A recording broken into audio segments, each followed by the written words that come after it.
এই যে জিনিসগুলো ওনারা করছেন, এটা করতে করতে অলরেডি আমরা প্রথম থেকে দাবিটা কি করেছিলাম, মমতা বন্দ্যোপাধ্যায় কোনোদিন এসআইআর এর বিরোধিতা করেননি। তিনি বলেছিলেন এটা 2 বছরের প্রসেস, এটাকে 2 মাস টাইম নিয়ে করবেন না, সময় নিয়ে করুন। আপনি বলুন 2024-এর লোকসভা নির্বাচন মিটে গেছে, তারপরে এরা জয়নগরের মোয়া বানাচ্ছিল বসে বসে, নাকি আমসত্ত্বের নাড়ু তৈরি করছিল, কি করছিল? কেন 2024 লোকসভা নির্বাচনের পর করা শুরু হয়নি? তাহলে তো 2 বছর টাইম পাওয়া যেত, মানুষের এত হ্যারাসমেন্ট হতো না, টাইম নিয়ে রাখতে পারতেন, এক একটা জায়গায় এত লম্বা লম্বা লাইন পড়তো না, 10টা 20টা করে মানুষ নিয়ে এক এক দিনে হিয়ারিং হতো।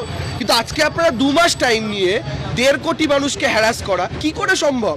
আর যারা এই সরকারি প্রসেসের সঙ্গে যুক্ত তারাও তো মানুষ, বিএলওরাও তো মানুষ, তারাই বা কত প্রেশার নেবেন?